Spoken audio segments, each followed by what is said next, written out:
vous. On va faire la restitution de l'état de siège.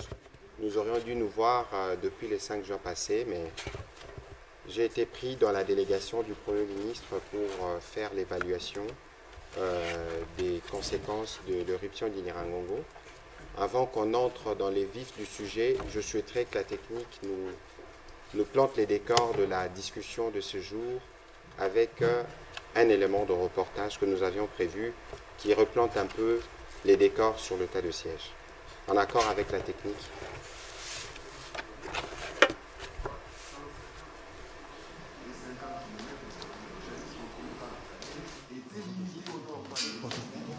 Au sud par la ville de Butembo, à l'est par la frontière ougandaise, le massif de Rwenzori, le lac Édouard, et à l'ouest par l'axe routier Beni-Rengit.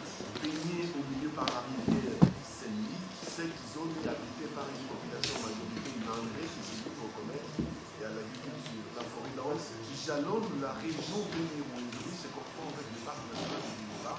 Depuis 1995, l'ADF faisait servir de cette géographie pour construire au gré des sanctuaires. Le 16 janvier 2014, sur l'instruction du commandant suprême, le chef d'état-major général des forces armées lance l'opération Sukola 1, aussitôt lancée. Cette opération planifiée en 3 phases pour une durée de 3 mois et couronnée des succès. Tous les sanctuaires sont construits, les quartiers généraux occupés, les unes après les autres.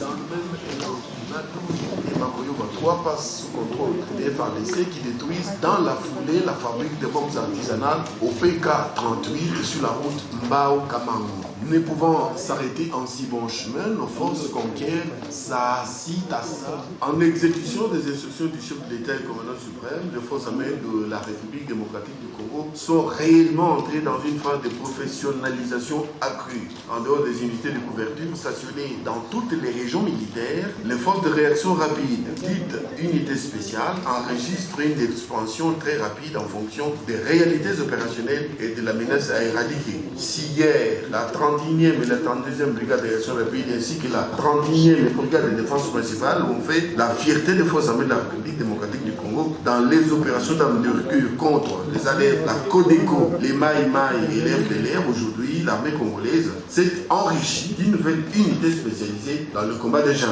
Cette perle formée à Libreville au Gabon a subi 4 modules axés sur le combat en jungle, les secourismes au combat du niveau 1, le combat rapproché et les séquences de tir. Le 3e module avait pour mission de s'emparer et d'appuyer en perspective de neutraliser une menace représentée par des engins explosifs improvisés. Afin de parfaire leur formation, le 4e module était consacré à la mise en place d'un poste de surveillance, un vrai checkpoint et d'un poste de combat en vue de mieux contrôler la zone. Dispensée par les instructeurs militaires français, cette élogieuse formation a amélioré de manière spécifique et significative la combativité de notre bataillon. Elle s'est terminée par un exercice militaire grandeur nature dans des conditions naturelles, l'objectif ayant été de renforcer les compétences et le savoir-faire de nos militaires avant leur engagement dans les opérations à l'est du pays.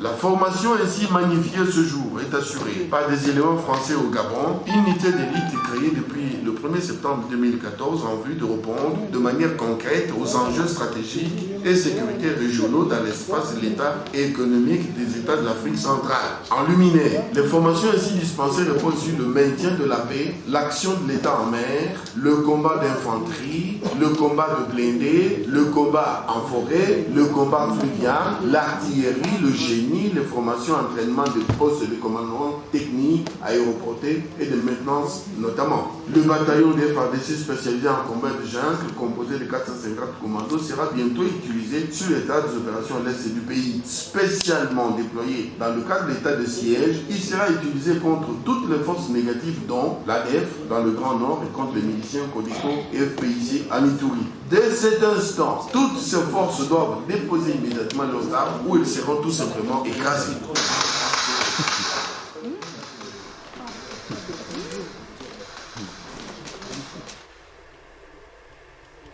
Voilà, c'était donc une petite mise en condition pour nous permettre d'introduire cette communication que j'ai les privilèges de conduire. À mes côtés, nous avons le général Léon Richard Kasonga, porte-parole des Forces armées de la République démocratique du Congo, et les commissaires supérieurs Monamputu, qui va nous parler des questions de l'ordre public durant cette première phase de l'état de siège. Et donc, comme vous le savez, depuis le 6 mai dernier, l'état de siège s'est mis en place après la décision prise par le président de la République. 30 jours après, nous sommes plutôt optimistes quant à l'atteinte des objectifs recherchés. À ces jours, nous avons enregistré de centaines de redditions de miliciens. Durant notre séjour dans le Nord Kivu, le Premier ministre a reçu un groupe de ces miliciens qui sont venus dire leur disponibilité, pas dire leur disponibilité, mais qui sont venus dire au Premier ministre qu'ils ont déposé les armes et que très vite il y a un mécanisme de réinsertion qui s'est mis en place en attendant la formalisation sur ordonnance présidentielle du programme des désarmements, démobilisation, relèvement, communauté, stabilisation, des mesures transitoires qui permettent leur remise à la société sont en cours pour la santé, pour le logement et d'autres. Et aujourd'hui, le général Kasonga à côté va vous faire le bilan détaillé des localités qui ont été conquises et il va vous expliquer aujourd'hui que les ADF n'ont plus des fronts connus. Ça veut dire qu'avec la puissance de feu de FARDC qui était déjà en opération avant la proclamation de l'état de siège, les troupes ont été mises en déroute.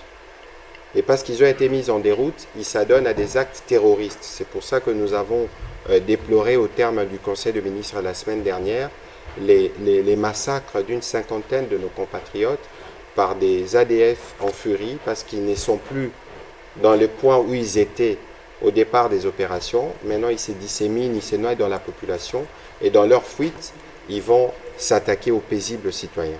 C'est aussi ici les lieux de rappeler que la détermination du président de la République, commandant suprême de forces armées de la République démocratique du Congo et de la police nationale reste intacte. Le gouvernement, les forces armées de la République démocratique du Congo, nous sommes déterminés à neutraliser toutes ces forces négatives. Et donc, les poursuites sont en cours, ils seront traduits pour répondre de leurs actes. Voilà ce que je peux dire en guise d'introduction à ces propos. Je souhaiterais que le général Kasonga puisse nous faire de manière détaillée, nous rappeler ce qui a pu être accompli en un mois. Ensuite, il se fera compléter par les commissaires supérieurs, excusez-moi, Monamputu, qui parlera des efforts qui ont été faits, notamment dans le maintien de l'ordre public. Et je reprendrai la parole pour vous la donner. Comme ça, nous allons, dans un exercice transparent de questions-réponses, vous éclairer davantage et éclairer toute l'opinion qui nous suit à la maison. Vous avez la parole. Merci, Excellence. Chers confrères, chers consoeurs, on vous doit la vérité, et comme on dit souvent au sein des forces armées de la République démocratique du Congo, nous n'avons rien à cacher. La redevabilité exige que nous vous rendions compte de ce que nous faisons, de la manière dont on le fait, parce que c'est vous, notre employeur. Comme l'a si bien dit Son Excellence, Monsieur le Ministre, il faudrait savoir que les forces armées de la République démocratique du Congo mènent des opérations intensives dans la perspective d'éradiquer les forces négatives, toutes les forces négatives. Bien avant l'état de siège, et donc aux alentours de 2014, par là, ils avaient déjà commencé des opérations. Si vous avez bien suivi le reportage du document qu'on vous a balancé tout à l'heure, nous avons mené des opérations d'envergure. L'objectif était de mettre fin à l'activisme de l'ADF dans les territoires, spécialement dans les territoires de Béni. Et à ce titre-là, ces opérations ont donné des résultats probants. Tous les sanctuaires, toutes les places fortes tous les quartiers généraux de l'ADF ont été démantelés, occupés. La fabrique d'armes traditionnelles, si vous voulez, de l'ADF a été détruite. La logistique de l'ADF a été rendue obsolète. Et donc, de fait, cette nébuleuse, ce groupe armé qui s'est cancérisé dans la radicalisation, a commencé à fuir parce que n'ayant pas la capacité d'affronter les forces armées de la République démocratique du Congo, elle a commencé, tout au moins sur ceux qui ont eu la possibilité d'échapper à nos frappes, se sont dirigés vers Tchabi et vers Boga dans l'Ituri. Et donc, aujourd'hui, au plan opérationnel, dans la province de l'Ituri, nous avons intensifié les opérations contre l'ADF, contre le groupe armé Codeco, mais également contre le FPIC et alliés. Dans l'Ituri, 39 terroristes et miliciens ont été neutralisés. 5 ont été capturés. Nous avons récupéré plusieurs armes et cela a eu comme conséquence heureuse la reprise de l'activité socio-économique. Évidemment, ça se remarque également par la rouverture des écoles, des marchés, mais également du commerce.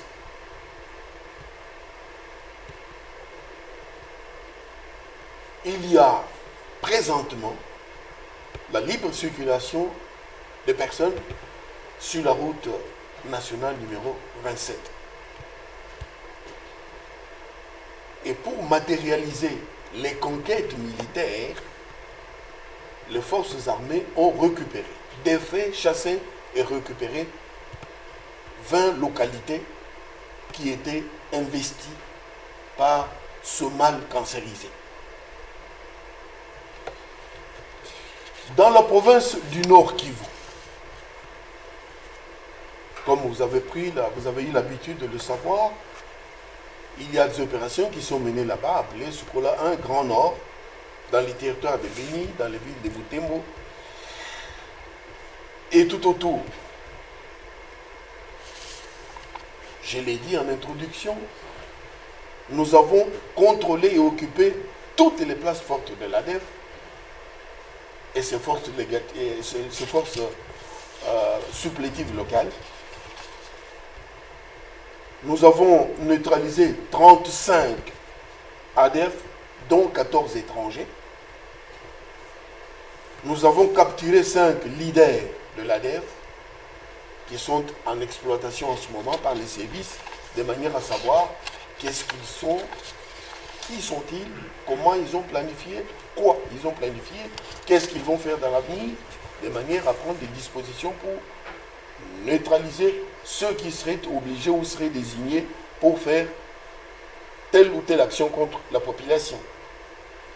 Nous avons appréhendé 70 collaborateurs. C'est des Congolais comme vous et moi, vivant dans ces secteurs-là, qui ont décidé, qui ont vendu leur âme au mal, qui ont décidé de vivre ou de collaborer avec les égorgeurs, de manière à leur donner des indications sur le mouvement de la population, sur le mouvement des forces armées, sur les activités militaires. Ces gens-là, 70 au total, Congolais comme vous et nous, décident de vendre leur âme et de se mettre au service résolument du mal. Pas seulement, mais il y a aussi des gens qui ont donné leur véhicule, un monsieur, un homme d'affaires, il a donné 5 de ses véhicules à ce mouvement terroriste pour le transport des effets militaires, des effets pillés mais aussi des motos. Ces 5 véhicules et ces motos, nous les avons saisis. Quels sont, vous allez me poser la question, les grands sanctuaires aujourd'hui conquis et contrôlés par les forces armées de la République démocratique du Congo? Il y a Mwalika. Au total, 38 000 Congolais font l'agriculture dans Mwalika. Avant que Mwalika ne soit occupé et libéré par les forces armées de la République démocratique du Congo, ces voyous, ces criminels, les gorgeurs, faisaient la loi à Mwalika au point d'obliger nos populations, nos papas, nos mamans, nos soeurs, nos frères, nos enfants à leur devoir tout, y compris leur propre vie. Et ils prenaient l'agriculture, le produit de l'agriculture, ils prenaient pratiquement, ils étaient presque un peu des esclaves. Aujourd'hui, Mwalika libéré, ces 38 000 personnes ont repris leur activité agro-pastorale dans ces landes. Nous avons également Mayangose. Pour ceux qui connaissent la ville de Beni, Mayangose, c'est comme la poche de Beni. C'est le grenier de la ville. C'est juste légèrement en face de l'aéroport de Mavivi, à droite. Quand vous montez vers l'aéroport, vous descendez, vous êtes dans la forêt de Mayangose. Là aussi, 36 000 cultivateurs. Pendant la durée d'activité, pendant toute la période où ces criminels avaient investi Mayangose, on n'avait rien à manger dans la ville de Beni, tout venait de l'extérieur, vous comprenez, le pays voisin, plus proche. Et les gens n'avaient pas la capacité, la possibilité d'aller travailler. C'est des agriculteurs, ils n'avaient pas la possibilité d'aller se livrer aux travaux des champs, produire le café, le cacao, mais également revendre, produire le lait, parce que c'est aussi des éleveurs. Ils n'avaient pas cette possibilité, parce que c'était occupé par des criminels. Aujourd'hui, Mayangose est libéré, est contrôlé, sécurisé.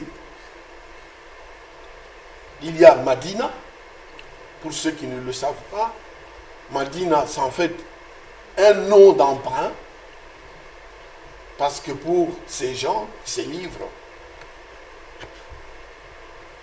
à la pratique religieuse à laquelle vous pensez en ce moment comme moi, ces gens-là avaient pris un nom en référence à la Mecque, à la Médine. Ils ont pris ce nom-là pour baptiser une localité située dans la forêt chez nous, forêt dense et touffue. Ils ont dit Madina. Et quand vous arrivez dans cette forêt touffue dense, vous trouvez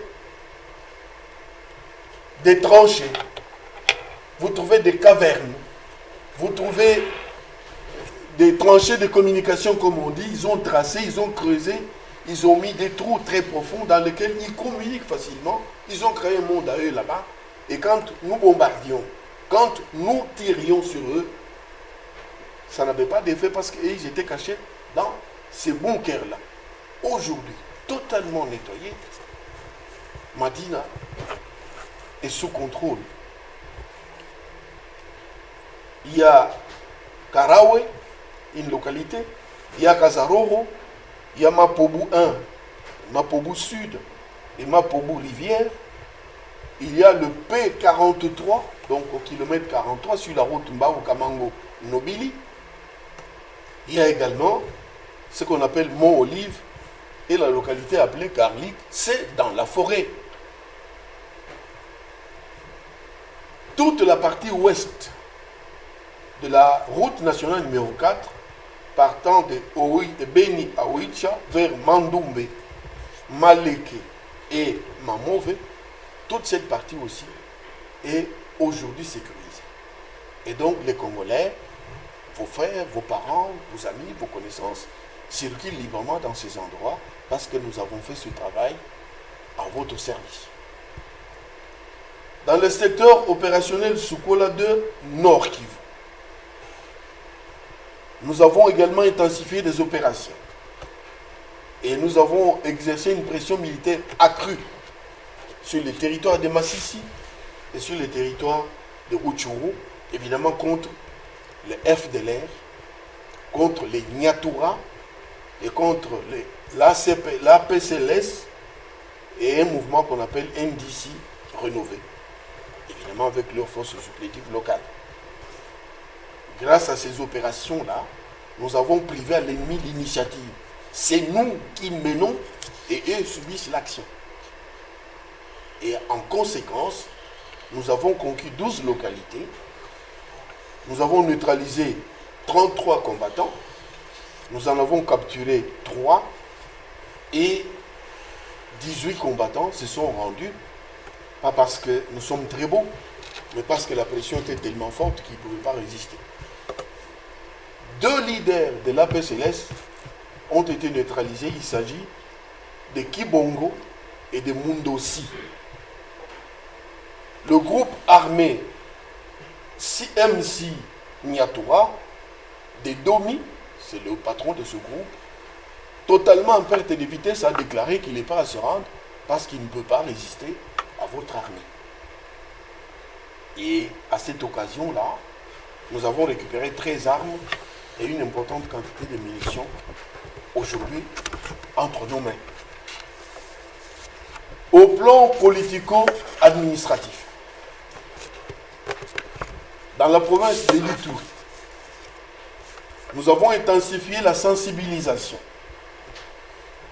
des notabilités dans les territoires d'Irumu et de Djougou. Grâce à cette sensibilisation, la notabilité de Djougou et de Irumu a accepté et signé un acte d'engagement pour soutenir les FARDC, dénoncer les mouvements suspects et les personnes suspectes, mais surtout sensibiliser leurs enfants pour ne plus suivre le mouvement terroriste ou les miliciens.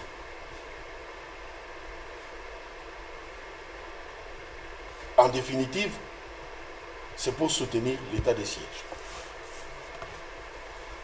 Grâce à cette sensibilisation et à toutes les mesures prises au plan militaire, mais également politico-administratif, il y a une nette sécurisation de la route nationale numéro 27 et la reprise du trafic dans les conditions sécurisées. Dans la province du Nord Kivu, toujours au plan politico-administratif, vous avez sûrement appris, nous venons de libérer le 3 juin 26 élèves qui avaient été enlevés le 1er du même mois à Tchani par les ADF. Nous les avons pourchassés et nous les avons neutralisés et nous avons récupéré les élèves tous sains et saufs. Ils ont été remis à la société civile qui les a retournés chacun dans sa famille. Présentement, nous sommes en train de déployer un hôpital militaire de campagne, l'idée par la 221e compagnie de l'unité médicale d'intervention rapide. C'est quoi? C'est une unité préparée par l'armée au corps de santé militaire pour s'occuper des catastrophes, mais également des cas d'urgence en termes de maladies,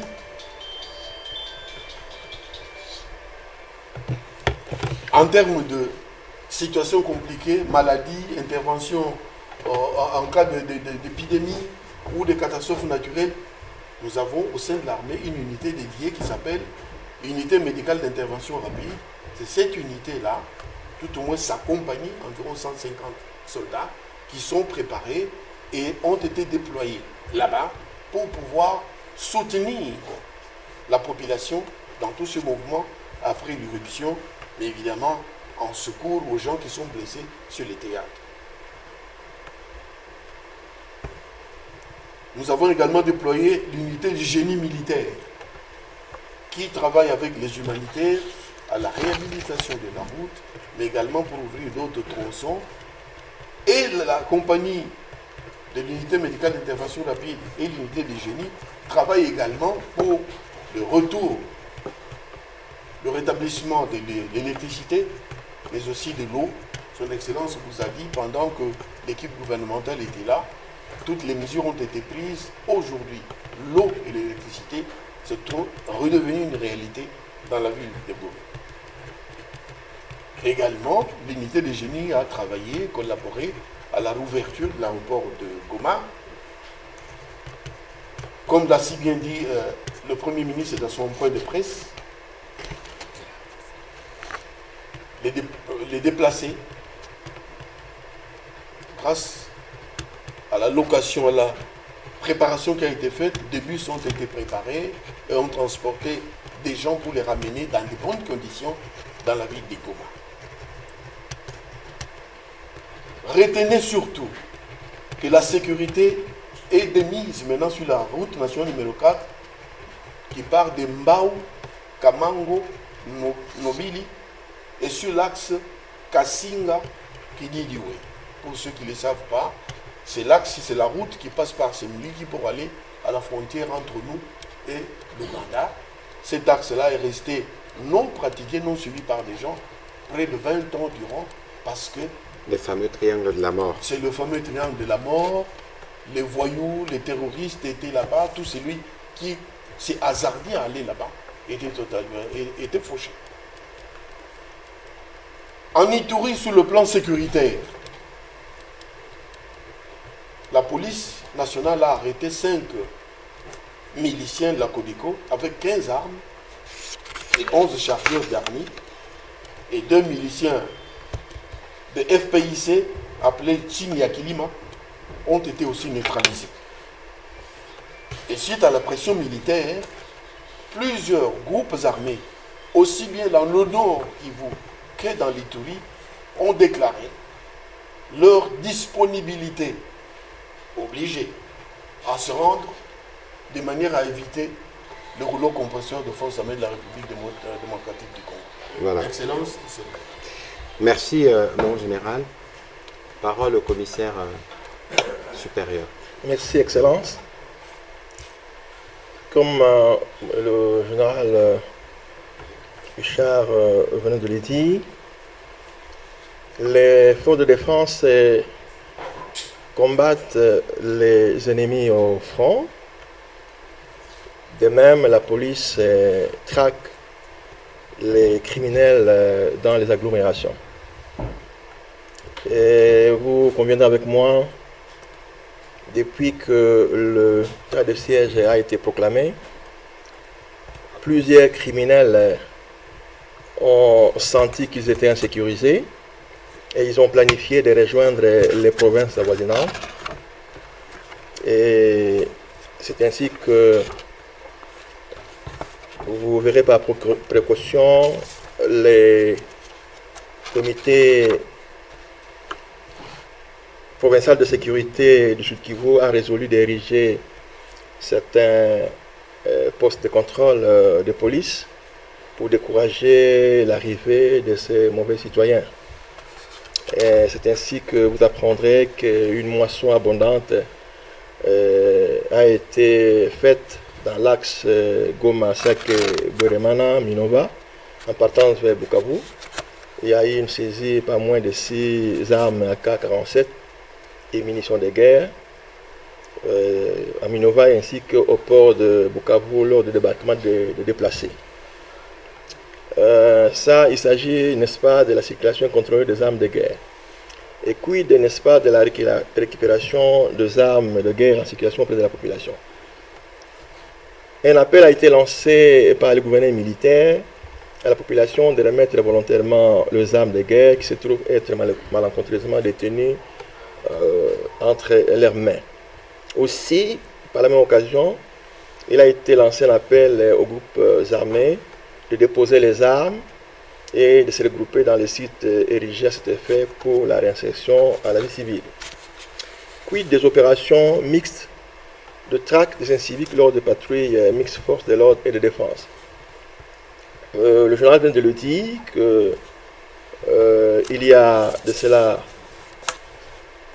quelques semaines, nous avons vu, nous tous à la télévision, nous avons suivi, qu'il y a quelques prises encourageantes et alléchantes, dont notamment on a parlé de 5 suspects qui étaient en possession de 15 armes AK avec plusieurs armes et chargeurs garnis. Ils étaient auteurs présumés de 4 cas de meurtre par balle intervenus à Bunia du 16 au 23 mai 2021. Ils ont été cueillis lors des enquêtes menées par les forces de l'ordre, appuyées par les forces de défense.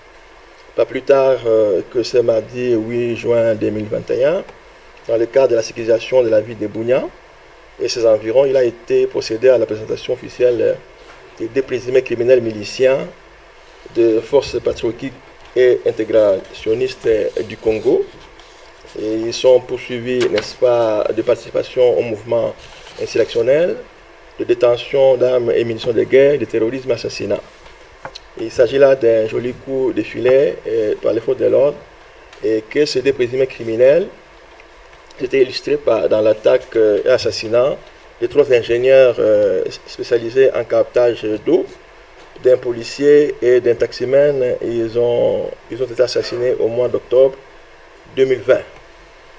Et c'est ainsi que, comme l'avait dit le général, le gouvernement militaire appelle à la collaboration, appelle la population à la collaboration, à la dénonciation, à l'échange des informations dans le cadre de la police de proximité et des actions civilo-militaires. Puisqu'il s'agit de l'ordre public, nous allons parler un peu, n'est-ce pas, les soucis de la préservation des droits de la défense des recours dans le cadre de la justice militaire. Étant donné que l'action de juridiction civile a été substituée par celle de juridiction militaire, au niveau de Nord Kivu à Béni, il a été procédé à la suppression de la cour militaire opérationnelle qui était basée à Béni, cette juridiction militaire d'exception statuée en premier dernier ressort. Et le tribunal militaire de garnison situé à Béni, les animateurs ont été instruits de vider la saisine des dossiers pris en délibéré sans plus. Au niveau de Goma, il y a la cour militaire et le tribunal militaire de garnison. Lorsqu'il y a eu éruption volcanique, il y a eu, les activités judiciaires étaient momentanément freinées à cause de cette catastrophe humanitaire. Mais au niveau de l'Ituri, il a été procédé à la création d'une cour militaire ordinaire. En attendant la mise en place effective de celle-ci, la cour militaire de l'ex-province orientale a été instruite de vider la saisine des dossiers pris en délibéré sans plus. Je vous remercie, Excellence. Voilà, merci donc, chers officiers, pour ces mots complémentaires à mon introduction. Vous pouvez donc comprendre que nous sommes en face d'une guerre asymétrique. C'est du terrorisme. Parce qu'il n'y a pas un front sur lequel nos forces armées s'engagent avec une réplique en face. Ce sont de forces négatives qui sont noyées dans la population. C'est pour ça que nous avons particulièrement salué l'acte posé par les notabilités de la grande province de l'Ituri qui se sont tous engagés à soutenir l'état de siège qui est conduit dans cette région par le lieutenant-général Douboya. Nous encourageons tous ceux qui nous écoutent, de nos compatriotes qui sont dans les zones opérationnelles, de collaborer. Il n'y a aucune armée ne peut remporter une guerre si elle n'a pas le total soutien de sa population. Et donc ici, nous voulons insister sur ce fait parce que devant cette guerre asymétrique, la solution n'est pas que militaire. Il y a une composante sociale qui accompagne les opérations militaires, c'est la composante DDR-CS, et ensuite il y aura une composante économique qui devra suivre parce que finalement, tous ces jeunes Congolais qui sont dans les groupes armés ont besoin d'emploi et il y a tout un programme qui est conçu pour leur permettre de revenir. Vous avez remarqué que malgré l'éruption du Nyiragongo, dans la province du Nord Kivu, les opérations ont continué. C'est pour vous dire la bravoure de nos forces armées et la détermination du gouvernement à faire en sorte que cette situation d'insécurité qui perdure depuis 20 ans puisse se terminer. Et donc voilà, après ces mots introductifs, nous pouvons ouvrir notre échange avec les questions. On va commencer par Françoise Bouela.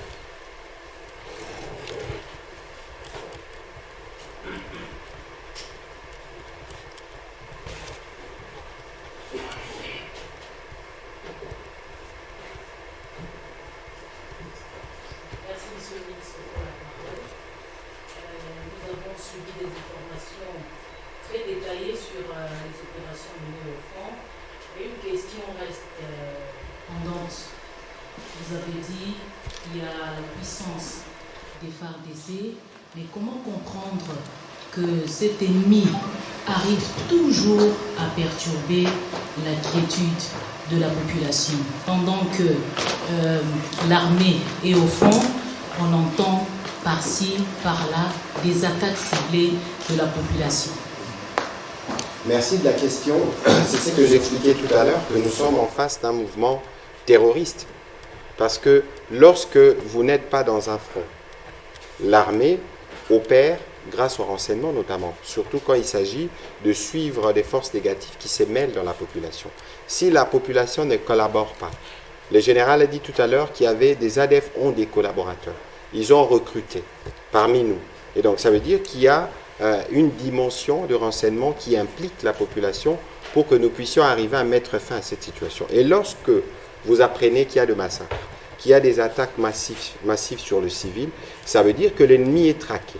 Ça veut dire que l'ennemi n'arrive plus à supporter la puissance de feu et il s'attaque vers de cibles non civiles, vers de cibles faciles. C'est pour ça que d'ailleurs nous disons que c'est une guerre asymétrique, c'est une guerre, c'est du terrorisme et pour lequel nous avons besoin de l'implication de tous à côté de nos forces armées pour arriver à y mettre fin.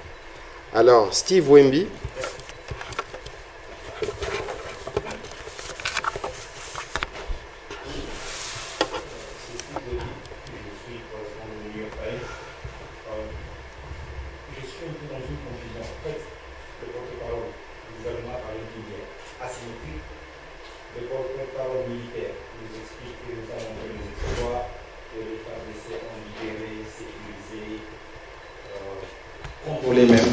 Les zones occupées jadis par les EDF.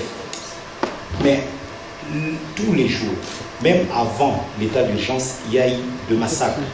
Pire encore, pendant l'état d'urgence, les massacres ont augmenté.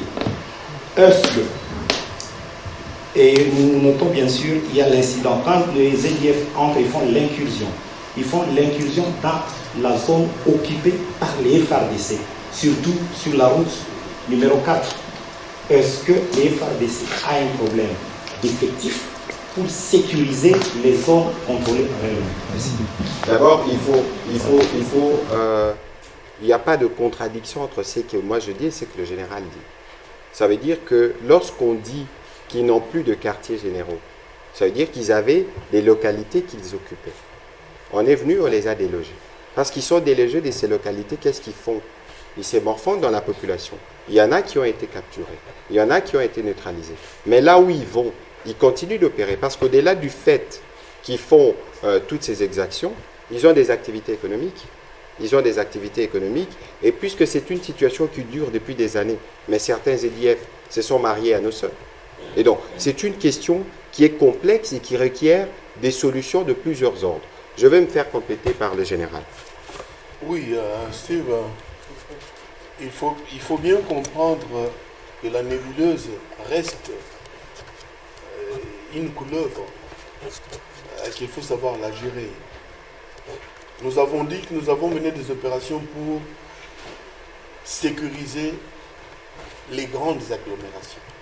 Et nous les avons sécurisées et complètement protégées. Mais les éléments terroristes qui ont échappé à nos frappes ont quitté Beni, se sont dirigés vers Tchabi et sont allés vers Boga.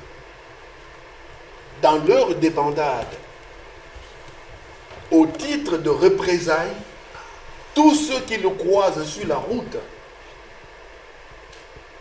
il les tue. C'est aussi clair que cela. Ce n'est pas que nous avons des effectifs moindres par rapport. Non. Eux, ils ne sont pas plus nombreux que nous. Mais le ministre insiste, et nous le disons, nous parlons de la même chose. C'est une guerre asymétrique. Ils ont été tapés, ils ont été défaits. Mais dans leur fuite, là, ils se divisent en groupes de 3, 4, 5. Et là où ils sont en train de partir, quand ils croisent quelqu'un, peut-être qu'ils sont allés pour s'approvisionner à un endroit précis. N'ont ni la possibilité d'avoir de l'eau, ni d'avoir de la nourriture. Ils arrivent dans un champ, ils veulent avoir de la nourriture. Ils trouvent le propriétaire du champ, qui peut-être malheureusement est arrivé dans son champ, un lieu qui n'est pas encore sûr au terme de sécurité. à ce moment-là, qu'est-ce que ces gens font? Ils le tuent.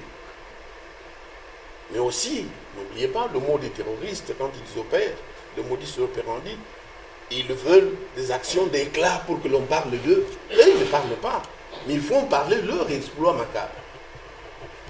Mais ce qui est vrai, ils ne peuvent pas affronter, ils évitent d'affronter les forces régulières, parce qu'ils n'en ont pas la capacité. Mais quand ils sont en train de fuir, en allant vers... Écoutez, puisque je sais que vous allez parler de Boga et de Chabi. Et vous savez que Boga et Chabi, c'est des localités où il n'y avait pas de problème de sécurité. Il n'y avait pas de problème d'ordre public. Tout était calme, tout baignait dans la paix. Mais quand ces voyous ont été défaits et délogés de leur QG, de leur place forte, ils se sont dirigés vers des endroits très calmes, où les gens vivaient en harmonie, en paix. Ils sont venus, se sont intégrés dans les communautés locales, de nuit, et ils ont commencé à opérer en tuant des gens. Et quand vous apprenez que les gens sont morts, ce n'est pas qu'ils sont allés, ils ont occupé, non. Ils sont infiltrés, comme vous dites, parce qu'ils sont allés dans des endroits qui étaient dans la quiétude totale, ils n'avaient aucun problème. En arrivant, ils ont troublé l'ordre en commençant par massacrer des gens. Et dans la fuite, ils se mettent aussi dans les rangs de ceux qui fuient. Et chemin faisant, ils exécutent des gens. Voilà. Laurette Mandala.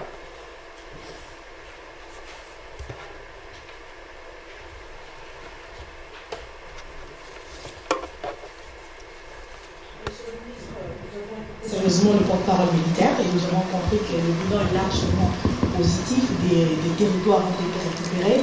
Mais la question que je me pose est de savoir combien de temps les FARDC vont rester dans ces territoires conquis. Parce que nous savons que la population se plaint toujours du problème de l'absence de l'autorité de l'État.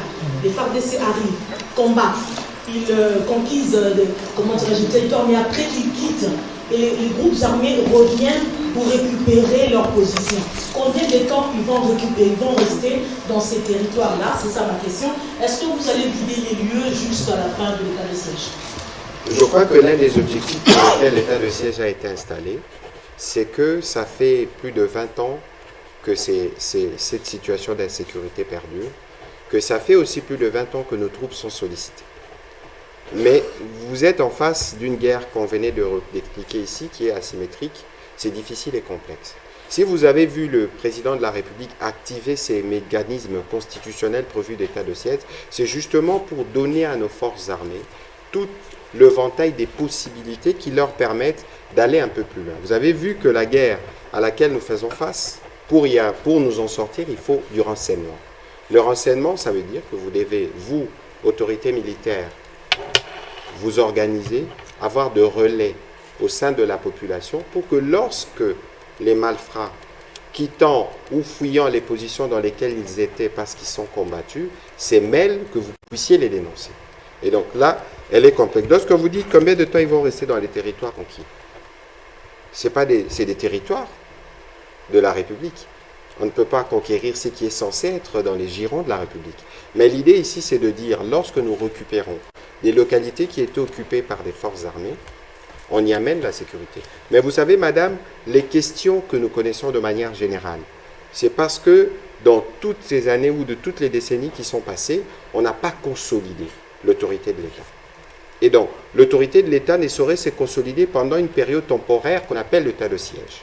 La période temporaire qu'on appelle l'état de siège, c'est pour apporter une thérapie de choc.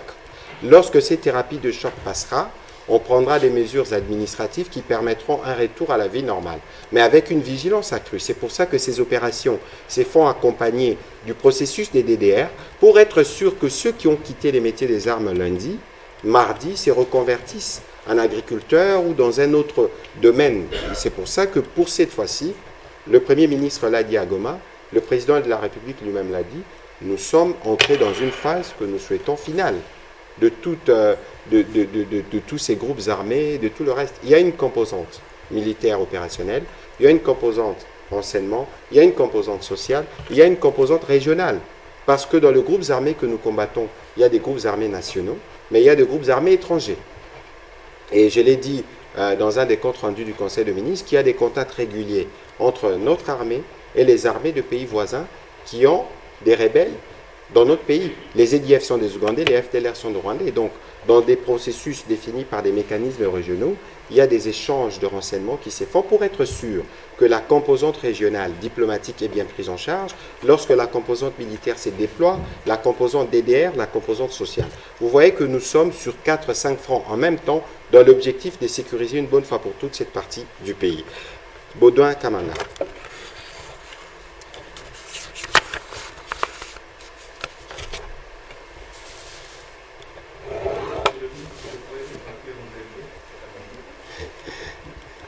Baudouin Kamanda wa Kamanda Muzembe.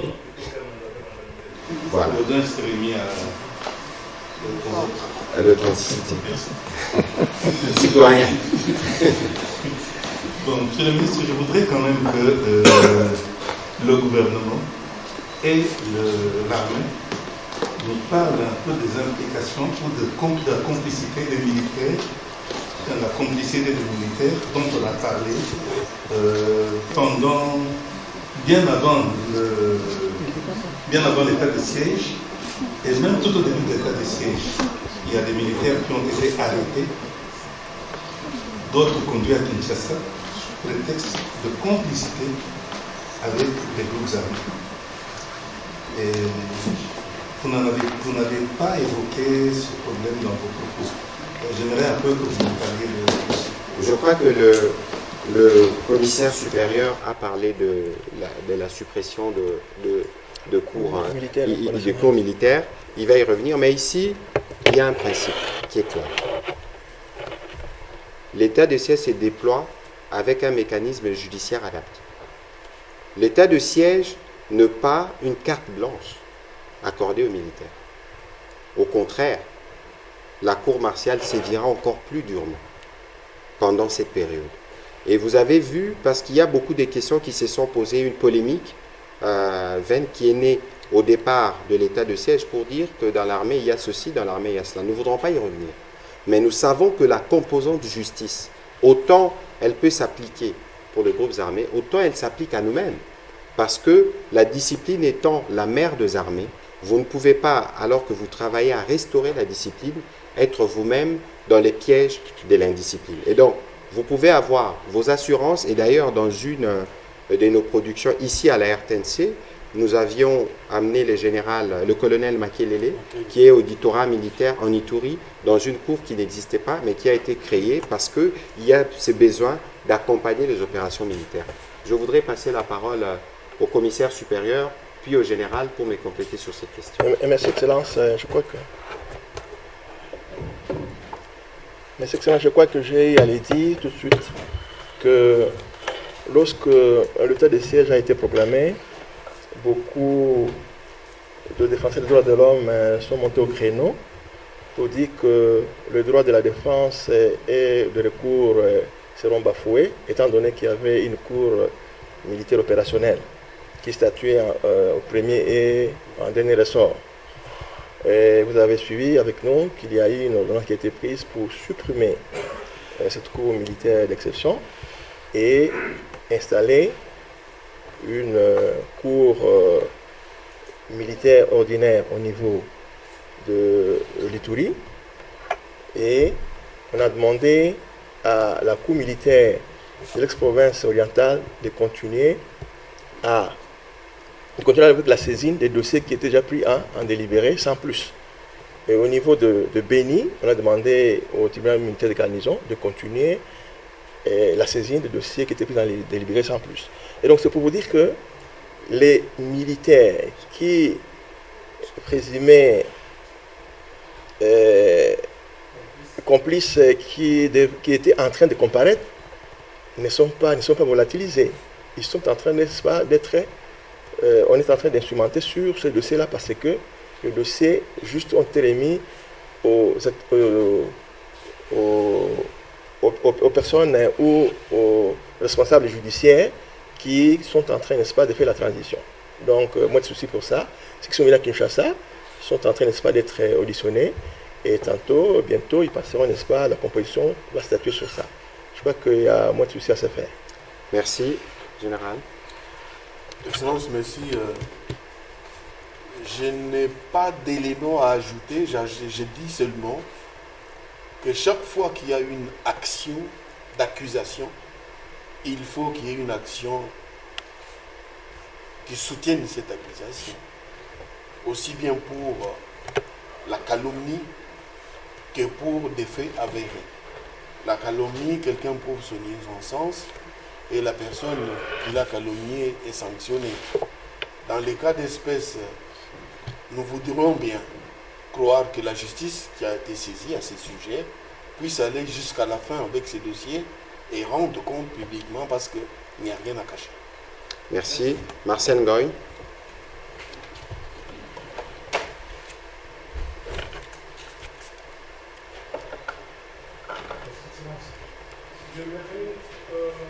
Il y a quelques bouts de phrases que j'ai retenus. Guerre asymétrique, mal cancérisé, la nébuleuse qui devient une couleuvre. Pendant combien de temps, mon général, on va s'éterniser dans cet état de siège? Vous pensez que ça peut prendre combien de temps? La deuxième chose, Excellence, Monsieur le Ministre, concerne la symétrie qu'il faut établir entre la lutte commune contre les groupes armés et leur complicité avec des rebelles, des groupes rebelles étrangers qui opèrent chez nous. Ces groupes ont fui leur territoire pour venir se cacher au Congo et ils opèrent. Les ADF, par exemple, opèrent au Congo. Ils ne rentrent pas en Ouganda parce qu'en Ouganda, il y a des contradictions peut-être politiques qui font qu'ils ne peuvent pas rentrer là-bas. Pendant combien de temps on va tenter de résoudre le problème à l'interne sans pour autant résoudre le problème que posent les ADF pour ce qui concerne leur propre pays, l'Ouganda? C'est la même chose pour les FDLR.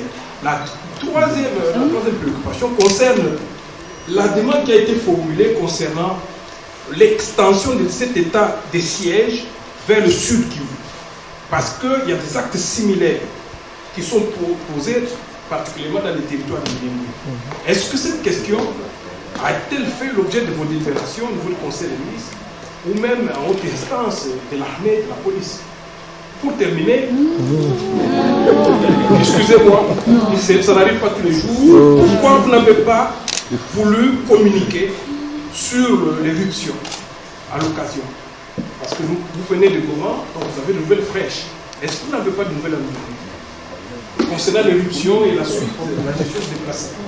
Je veux commencer par le dernier point parce qu'effectivement, la question de l'éruption est une question pour laquelle nous avons travaillé, mais je crois qu'à ces propos, le Premier ministre et chef du gouvernement s'est personnellement exprimé à ces sujets. C'était en direct sur la radio nationale où il a dit la réponse du gouvernement. Je veux vous le résumer. Nous sommes partis avec 12 ministres parce que la question de l'éruption a soulevé plusieurs autres questions en même temps. Des questions de santé, des questions d'environnement, des questions de tourisme, des questions d'hydrocarbures, des questions d'aménagement, des questions foncières. Nous sommes partis avec le Premier ministre pour voir comment les choses se déclinent. D'abord, le Premier ministre était porteur d'un message du Président de la République, message de soutien et de compassion à ces populations. Nous savions que les populations étaient sorties de la ville. Nous savions qu'ils reviendraient parce que la situation que nous suivions quotidiennement, grâce à nos spécialistes de l'EVG, évoluait positivement. Nous avions donc anticipé sur leur retour. Et lorsque le Premier ministre se déplace lui-même, vous avez vu que c'est à la suite de sa prise de parole que le lieutenant général Ndim a fait l'appel au retour des déplacés. Ça veut dire que nous avons eu le temps de tout planifier. Vous avez entendu les généraux vous dire de l'hôpital mobile militaire, qui est déjà sur place. Le président de la République a donné instruction aux forces armées qui se sont déployées avec leur personnel pour s'assurer que pour de besoins de prise en charge, pour de besoins d'éviter des épidémies, nos militaires s'impliquent à côté des structures sanitaires locales pour apporter des solutions. Ce n'est pas seulement les militaires de l'unité médicale, mais c'est aussi les génies civils. Parce que vous savez, il y a des travaux, j'ai dit, des génies civils qui doivent se faire pour ouvrir le route, pour penser à la reconstruction. Donc l'armée a été mise à contribution pour ce faire. Dans la délégation du Premier ministre, il y avait les ministres des hydrocarbures, parce qu'il y a cette question du dégazage. Nous tous, nous avions suivi avec inquiétude cette possibilité d'éruption limnique. Ça veut dire que le gaz méthane se mélange au CO2 et le lac sort un gaz toxique qui empoisonne toute la ville. Et pour résoudre ce problème, il fallait procéder au dégazage. Dans la délégation du Premier ministre, il y avait non seulement le ministre des Hydrocarbures, mais il y avait aussi l'opérateur qui a été sélectionné pour faire ces dégazages. Non seulement sur le lac Kivu, mais aussi à Kabounou. Pour le retour des déplacés, il y a beaucoup d'enfants qui n'ont plus retrouvé leurs parents. Et d'ailleurs, quand nous étions avec le Premier ministre en tournée les dimanches, nous avons rencontré beaucoup d'enfants qui, en ce moment-là, venaient de retrouver leurs parents, à l'hôpital du Nord Kivu principalement. C'était une grande émotion.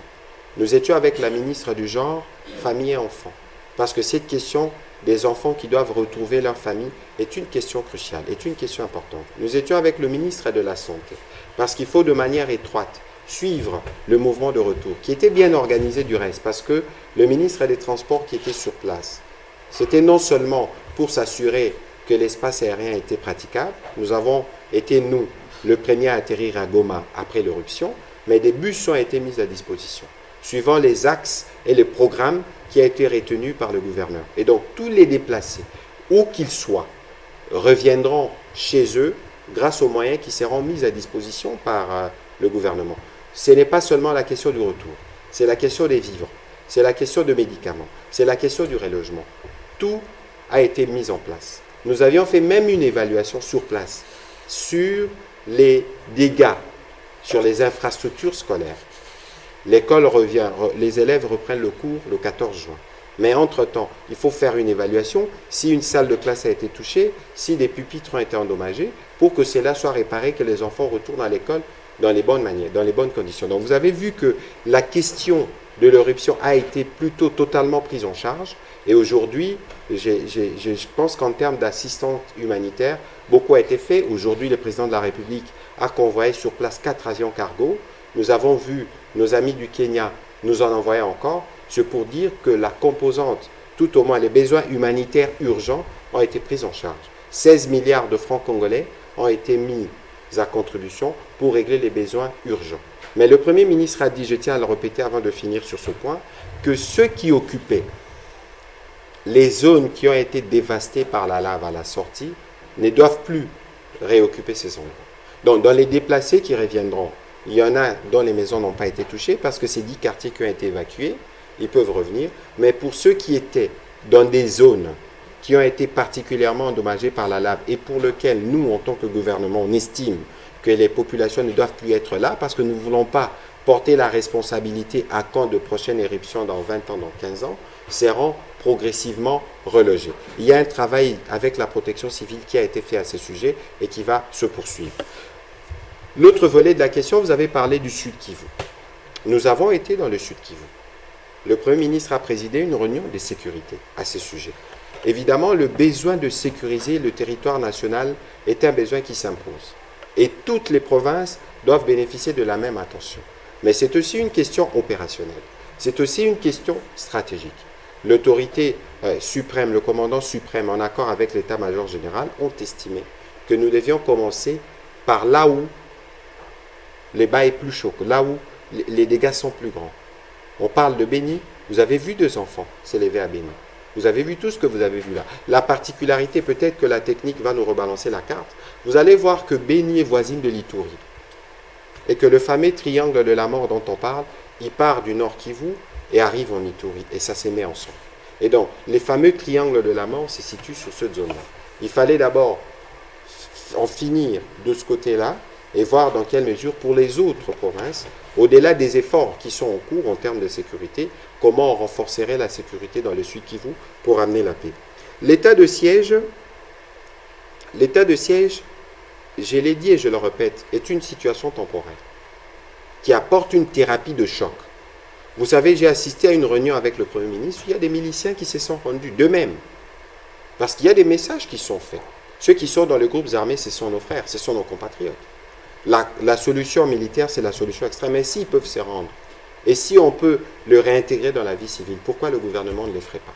C'est tous ces efforts qui sont mis ensemble, mais pour l'état de siège, parce que l'insécurité dure depuis autant d'années, nous apprécierons le moment venu. Vous avez vu que c'est le Parlement qui a autorisé Ça veut dire qu'il y a une concertation institutionnelle et on estime que nous devons procéder de cette manière. C'est pour ça que nous appelons tous ceux qui peuvent contribuer à donner une information aux forces armées pour repérer tous ceux qui s'incrustent dans la population pour semer la désolation sont les bienvenus.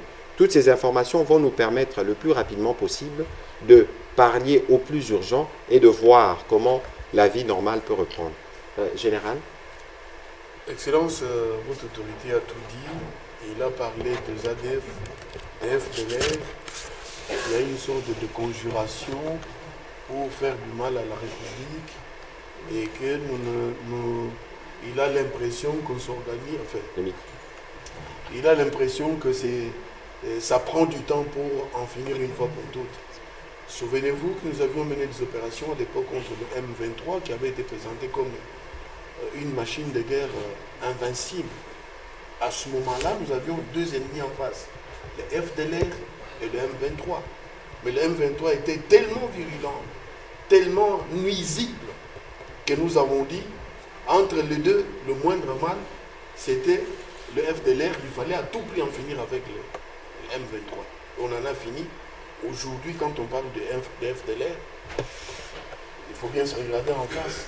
Est-ce que les FDLR ont la capacité aujourd'hui de faire face à notre armée et d'occuper et contrôler des secteurs précis?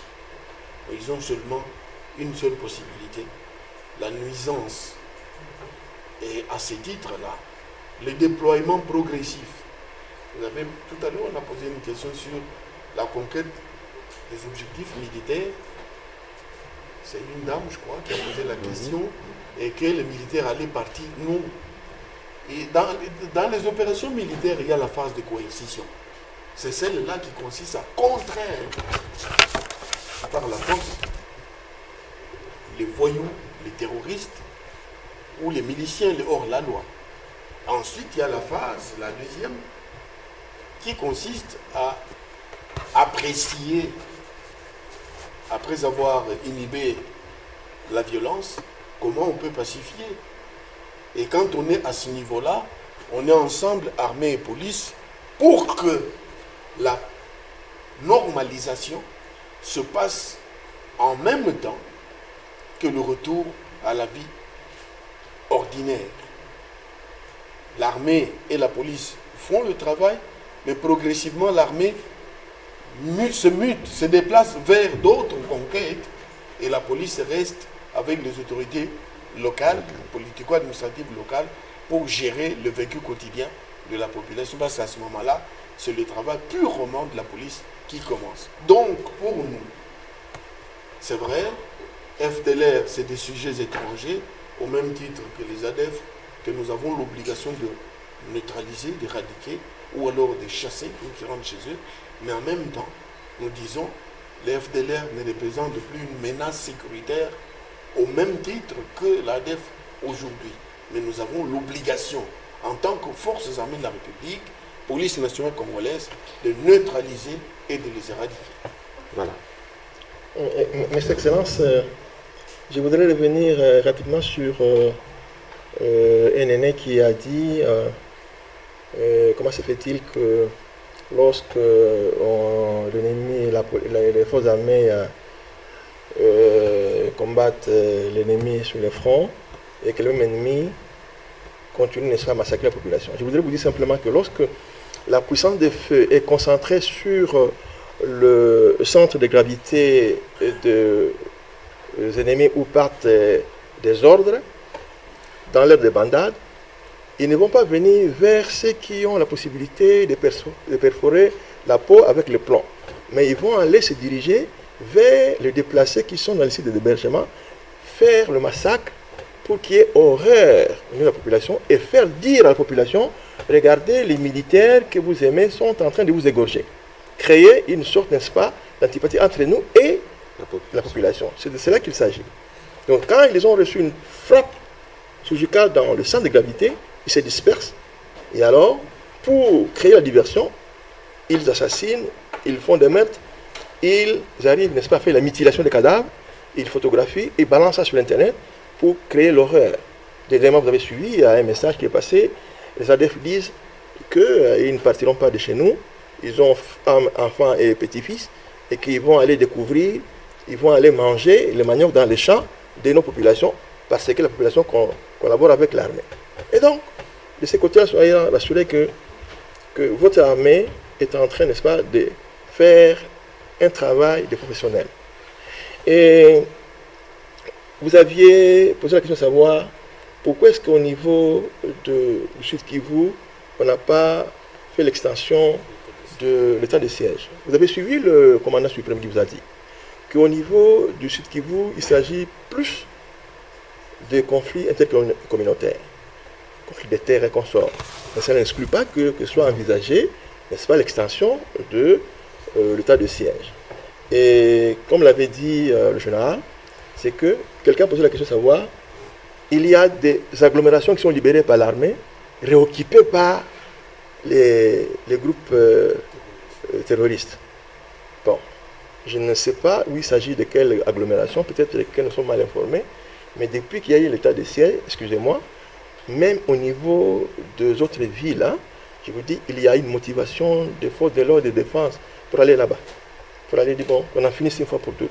Et donc, plus les villages sont libérés, et surtout qu'il ne s'agit plus des autorités politico-administratives de l'époque qui avaient échoué de gérer la menace. Maintenant, il s'agit des autorités gouverneurs militaires qui sont disciplinés. Voilà.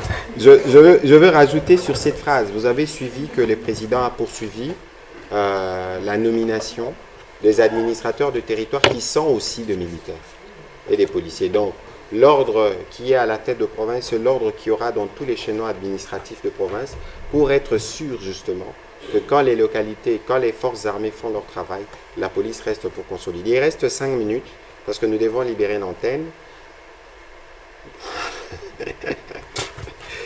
On va prendre 3 questions.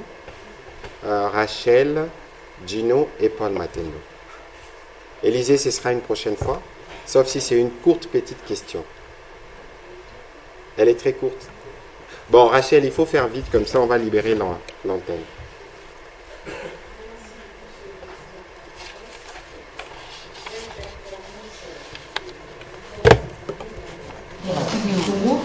Entendre le compte rendu du général, mais j'aimerais avoir une petite précision. Vous parlez des sanctuaires qui ont été récupérés, base hier des groupes rebelles, mais on en comptait combien?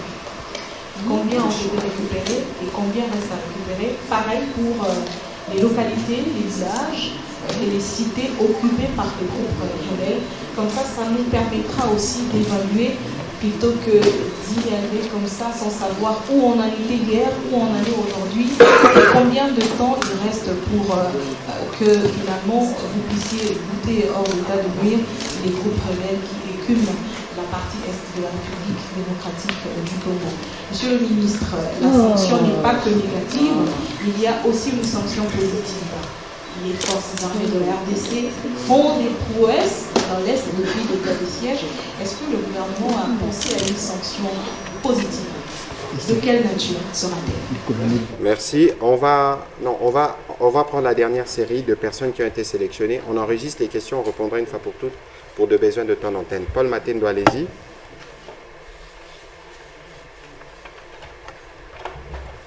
Merci, monsieur le ministre. Dans ce propos, le général a déclaré que parmi les personnes capturées, il y a eu 14 étrangers. Le général ne nous a pas dit ils sont de quelle nationalité, est-ce qu'ils seront jugés en RDC ou bien dans leur pays. Merci. Merci. Gino Tabou. Ma question, c'est au général Léon Richard. Les questions, c'est à moi. Et moi, c'est... Oui, monsieur le ministre, je pose la question de savoir, parce qu'en suivant le général, c'est comme si tout va bien.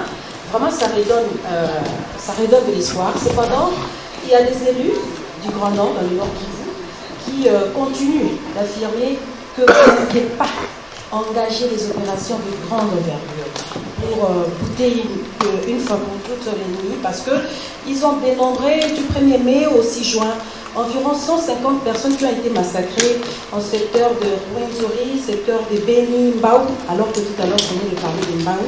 En tout cas, c'est désolant. Ils pensent que c'est d'ailleurs, lors du Conseil des ministres, du compte-rendu, son Excellence n'en a même pas fait allusion. C'est comme si le gouvernement n'a pas compati à ces populations qui ont été victimes de ces différents massacres. Vous êtes sûr que vous avez lu le compte-rendu?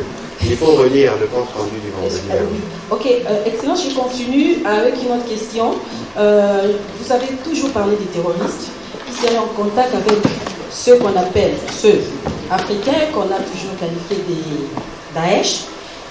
Est-ce que vous pouvez nous dire que vous avez capturé quelques-uns d'entre eux et est-ce qu'ils vous ont donné aussi quelques informations en rapport avec leur Merci. Merci. Élisée Olia pour terminer.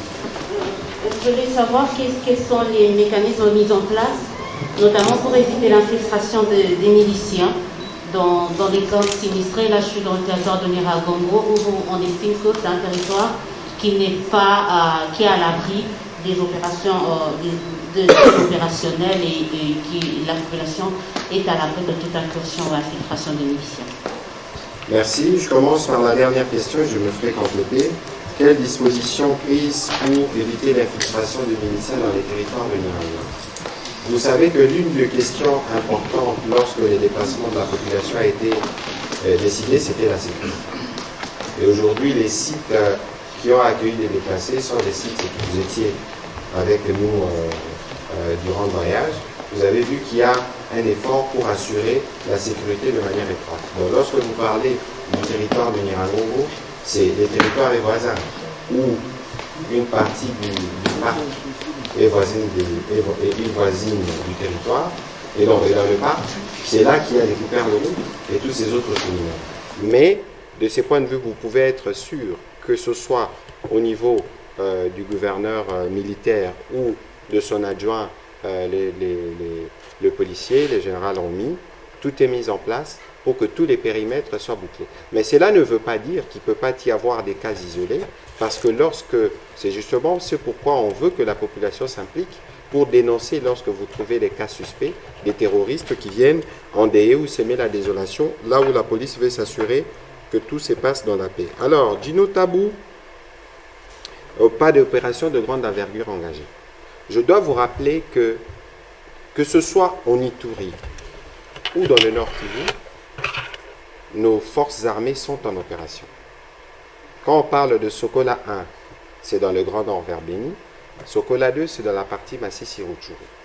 Lorsqu'on a décidé de décréter ou de proclamer l'état de siège ne signifiait pas venir, commencer à bombarder, tel que les gens se font un peu une image. Non.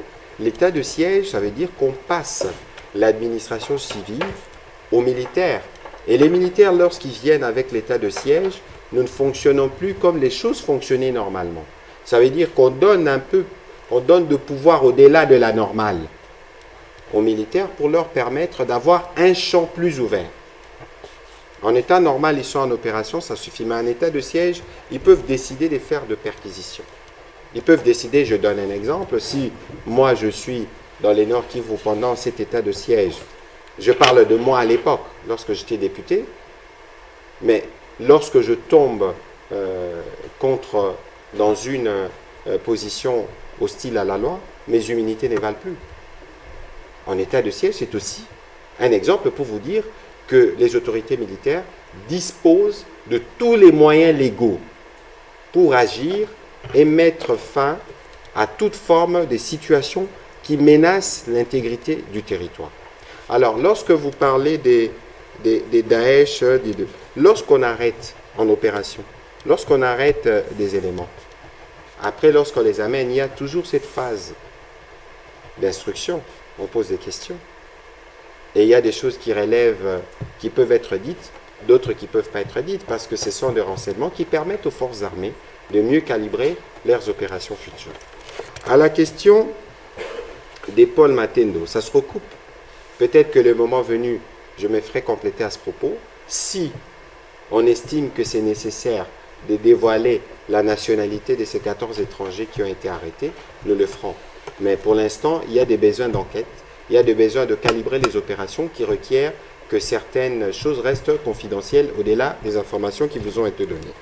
Alors, la question de Rachel, combien des localités à récupérer, combien, je pense que les générales pourra aller dans le détail, mais ici le souci c'est de dire, le souci principal c'est la restauration de l'autorité de l'État. Le souci principal c'est d'être sûr que nos administrateurs de territoire connaissent les hommes, connaissent les femmes qui habitent dans leur région. Et donc il y a un effort qui est fait partout, parce que le général vous l'a dit tout à l'heure, qu'il n'y a plus un front où vous allez, vous trouvez que c'est là qu'ils sont. Vous attaquez là-bas. Et lorsque vous finissez d'attaquer là-bas, ils ne sont plus là. Non, ils sont partout. Ils sont partout dans plusieurs localités. Donc c'est complexe. Aujourd'hui, on ne saura pas vous dire que tel territoire est occupé entièrement par tel ou par tel, parce que ce n'est pas des groupes identifiés, homogènes, où vous allez, ils sont là, vous les identifiez, et voilà, vous les combattez. Et vous avez parlé de la sanction positive à l'armée. Vous avez suivi qu'il y a quelques jours, le Premier ministre a reçu les chefs d'état-major général à côté du ministre de la Défense, parce qu'il y a un souci. Cette fois-ci, nous voulons, à travers cet état de siège, saisir l'opportunité pour en finir une fois pour toutes cette histoire de guerre à l'Est qui décime la population et qui, depuis plus de 20 ans, nous empêche de nous développer. Et donc, pour ce qui concerne les traitements de nos forces armées, il y a des efforts qui seront toujours faits pour que non seulement qu'ils disposent de la logistique, mais qu'ils disposent des vivres et de la motivation qui leur permet d'avancer. Au début de cette conférence, on a commencé par un reportage qui vous a montré qu'il y a des troupes qui ont été formées au Gabon, qui vont venir pour renforcer les effectifs qui sont là-bas et renforcer les effectifs de forces armées. Donc la volonté du président de la République ici est connue. Vous ne pouvez pas avoir un pays qui a 9 frontières, qui est aussi nanti naturellement, et ne pas avoir une armée qui soit en mesure d'assurer la défense du territoire. C'est pour ça que nous devons, comme peuple, les soutenir pour les sacrifices qu'ils font, pour être sûr que si nous avons une armée forte, nous aurons nos frontières sécurisées, nous pourrons pleinement profiter de notre potentiel. Général. Excellence, merci. Je crois, madame, que quand nous avons commencé à donner des éléments à mes préoccupations, nous vous avons présenté un document qui retrace la cartographie de l'ennemi tel qu'il se pavanait sur notre territoire. Je crois, et nous avons dit, qu'au départ, l'ennemi occupait 750 km carrés dans le Grand Nord. Longueur d'espace occupé par l'ADF et la profondeur 50 km. Et quand nous avons conduit ces opérations, combien d'hommes nous avons aussi perdu sur les théâtres, les militaires, pour en arriver à ce résultat-là. Aujourd'hui, je vous ai cité Mwalika, je vous ai cité Mayangose, je vous ai cité Totolito, Mamoudioma, Madina, Kassinga, Kididiwe. C'est des endroits, La Haye, c'est même La Haye, c'était un centre où il y avait tout ce qu'on voit comme pylône portant les meilleurs appareils de communication. Et l'ADF était venu s'installer là, y compris pour contrôler les communications officielles et de l'État et des militaires. Mais nous avons nettoyé tous ces centres au point qu'aujourd'hui, transiter par là pour l'ADF, c'est impossible. Parce que c'est par là qu'est passé les recrues venant de tous les autres pays voisins, ils passaient par là. Je rencontre immédiatement la préoccupation par rapport à la nationalité de 14 criminels voyous qui avaient été arrêtés avec les autres, à côté des autres qui étaient neutralisés. Il y a 2 ans, j'ai fait un point de presse au niveau de l'état-major général des forces armées. Et j'ai présenté une dame, Mabouya je crois, qui avait une blouse noire et le reste était presque rose. Cette dame est d'origine ougandaise. Et elle m'a dit en face, vous m'importunez parce que vous êtes ici, si c'était dans la forêt, j'allais vous bouffer. Cette dame m'avait mise au monde. On l'avait arrêtée, elle attendait famille. Elle l'avait mise au monde. Et elle a tué son enfant. Et à la question de savoir pourquoi elle a fait, elle a dit, en voyant mon enfant j'allais avoir l'émotion, la faiblesse pour vous livrer les renseignements sur notre mouvement. Alors, il y a une personne pareille. Dans les réseaux, tout le monde a vu la photo de cette dame qui avait son sac, et dans son sac, il y avait des bombes artisanales. Et quand vous regardez les photos des dames ADEF, chacune a des Kalachnikov. Elle est en train de coudre des habits dans la brousse à Madina, mais là, il y a une Kalachnikov. Et donc, parmi les gens arrêtés, il y avait des Ougandais, il y avait des Rwandais, il y avait des Tanzaniens, il y a autant de nationalités. D'autres étaient venus même de lointains, presque l'Érythrée, l'Éthiopie. Des gens venus là-bas. On les a arrêtés. Et ces gens répondront de leurs actes parce qu'il existe des institutions spécialisées pour ce genre de questions.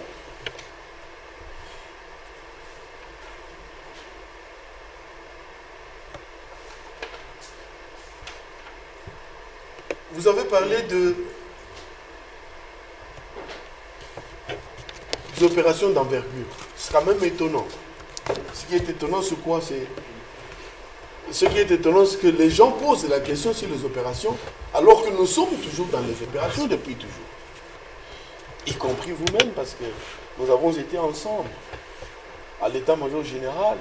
Nous avons été ensemble pendant le séminaire chargé de la formation pour aiguiser la capacité du journaliste à traiter des questions de forces armées en posture de maîtrise. Nous avons été ensemble à cette occasion, nous avions échangé.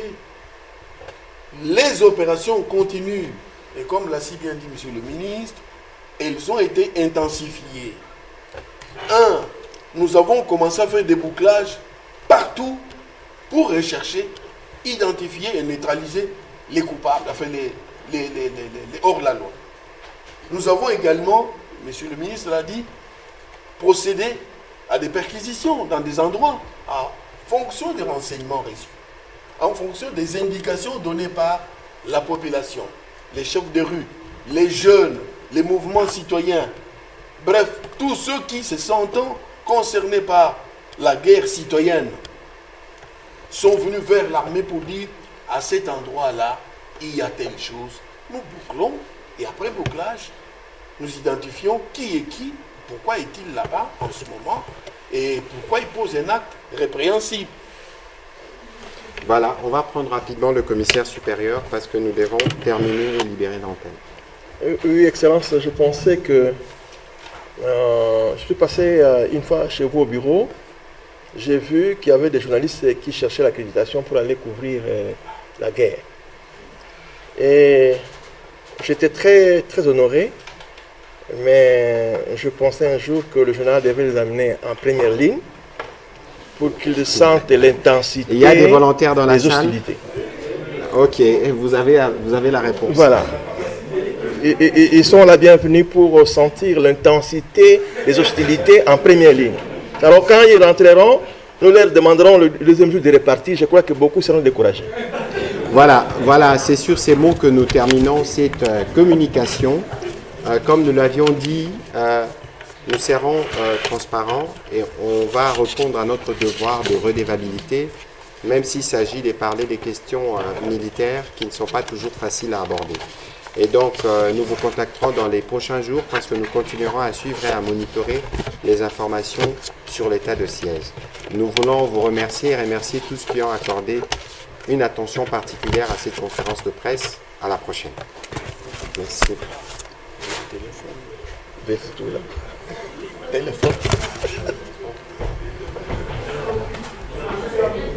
Tu as de la chance parce que tu as bien gardé ce que tu sois ici. Merci.